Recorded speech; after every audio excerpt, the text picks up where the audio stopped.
Hey, how you doing? It's Clayton Tini from the First Home Buyer Club. 100 lessons in 100 days, day 65, lesson 65. Today, what I wanted to talk about is, are you trusting the right person?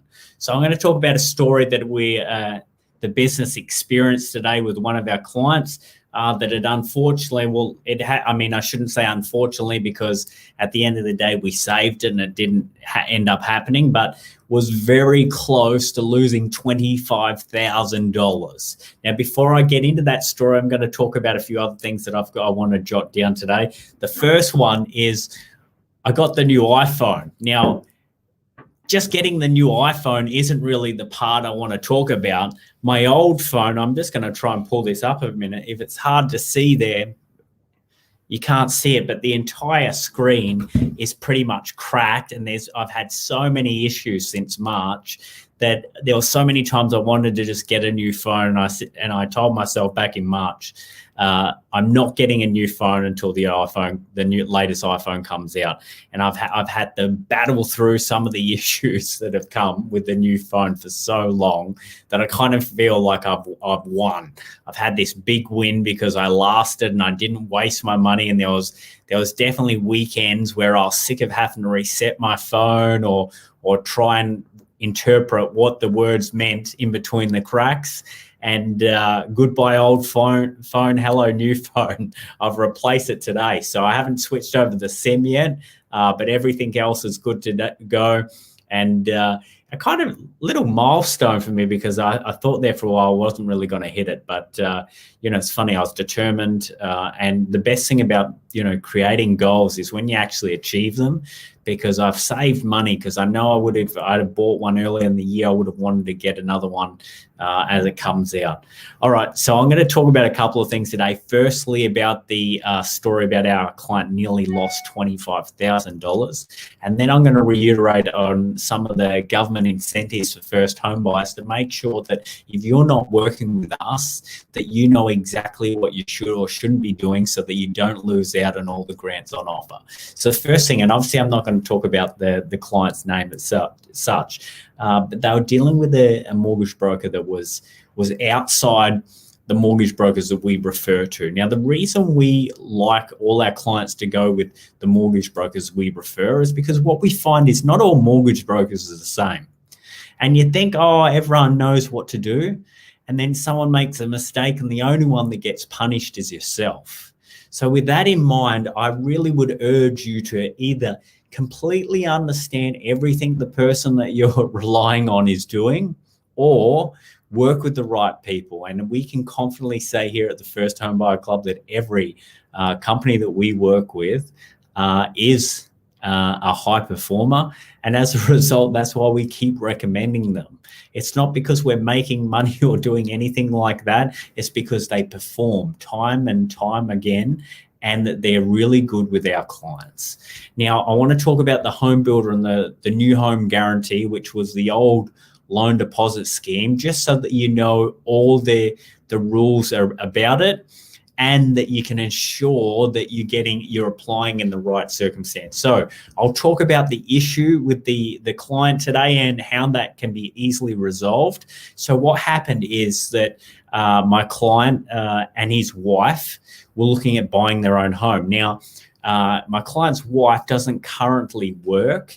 So he just thought that, well, he'll buy it in his name, and because it's a couple, everything will be good and there will be no issues. But the problem is that he's currently, well, there was two issues we had to work around. The first one, this financial year, he'd earn over $200,000, but last year he'd earn under the $200,000. Now, as a sole applicant and with only one person's name on the contracts, which only one person's name then goes on the title, means that he's over the $125,000 threshold, and as such isn't eligible for the $25,000 home builder grant. So what we've done is, and what we're going to do, and we've instructed his mortgage broker, is firstly, we need to make sure that both names are on the title. So on the contracts, and we've had to go back to the land developer and say, hey, we've made a mistake and we need to make some changes to it.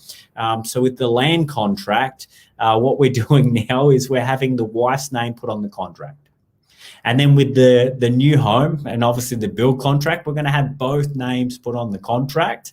And then we're going to use the tax return from 2018 and 2019. Now, why are we doing this is because the rules don't state that it must be your latest tax return.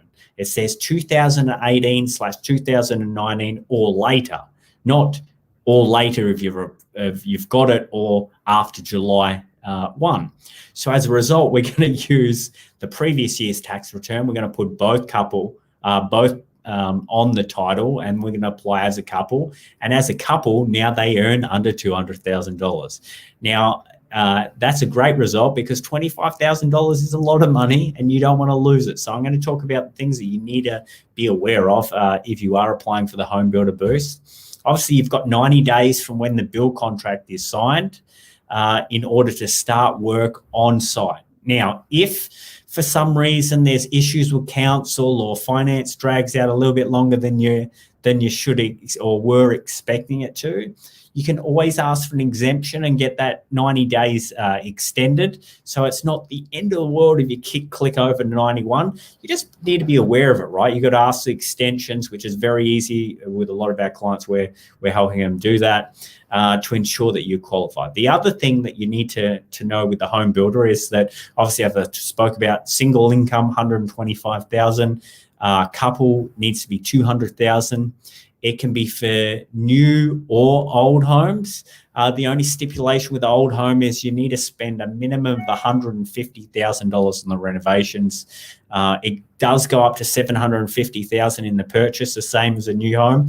But apart from that, there's not much I know about the old homes with the new home guarantee, but I do know a lot about the new homes. Now, it's not available to owner builders. And unfortunately, it's not available if you're an investor just wanting to build your own home. You must live in it. The other things is you have to be over the age of 18. You have to be a person. That sounds silly, but I'll explain it. You can't be a trust or something else that isn't actually a person as such. So Joe and Sue Smith, but it can't be the trust of Joe and Sue Smith. The other things you need to be aware of, as I spoke about, you can't purchase over $750,000.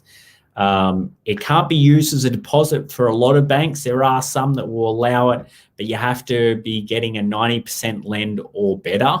But I mean, don't plan on that for your strategy. Let me just make sure I haven't missed it. 18 years or older, new homes. It has to be a couple. So what it can't be is friends or siblings or any other family member. It has to be husband or wife or some form of de facto relationship. Now, to this extent, because it's a little bit grey on the exact meaning, how do they determine that? I'm not quite sure if you've got to show rental ledgers or bank accounts. It doesn't stipulate that last part, but just be aware of that. And obviously I've mentioned the 3 months, and if I haven't, I can't remember now, you must be an Australian citizen. All right, now the new home guarantee. Now, it used to be the old loan deposit scheme. They've made some changes there. So pretty much everything that I've just spoke about right now is the same. You can't be an investor. You can't be an owner builder. Has to be an Australian citizen. Has to be a person. Your income has to be, I think, 125 and 200, the exact same. There are a few changes though. So unlike the Home Builder Boost, the new home guarantee, once we clicked over July 1, has to be this financial year. So if you might have been eligible for the Home Builder Boost, but unfortunately you might not qualify for the loan deposit scheme if you don't meet that. What else haven't I mentioned? 18 new homes only in 90 days, and they've just released another 10,000 applications that's really only kicked off in the last 2 weeks. So you do have options there to still get it. And until they take it out, there'll be another release of 10,000 come July next year as well. When do you move out? It needs to be a recess. Okay, this is the last point. This is really important. So if you do get the new home guarantee and avoid mortgage insurance, which is great, right? The threshold now for the new home guarantee, and I don't know if I mentioned that correctly, it's 650,000, not 750. So there's a few differences, right? You could go up to 750 with the new home guarantee, the home builder boost, but then you can't go over 650 for the new home guarantee. The other thing, and this is really important to understand, is that you can get the new home guarantee and avoid mortgage insurance today. But in 2 years' time, you decide to move out and turn that into an investment property, be aware that you will need to get reassessed because you'll no longer be eligible for the avoidance of mortgage insurance. So depending on how much equity you have in that home will depend on how much mortgage insurance you will need to pay. Anything under 20%, you're gonna have to pay mortgage insurance. The closer you get to 95%, the more mortgage insurance you pay. Obviously, the closer to 20%, the less you pay. All right, guys, I hope you got a little bit out of it and you took on board what you need to know about the new home builder boost and the new home guarantee to ensure that you don't lose out on money and that it runs smoothly, because at the end of the day, that's $40,000 cash for your first home. And just to put this in perspective, if you purchased a $400,000 home at 4%, this $40,000 injection is kind of like avoiding the first 5 years of your mortgage.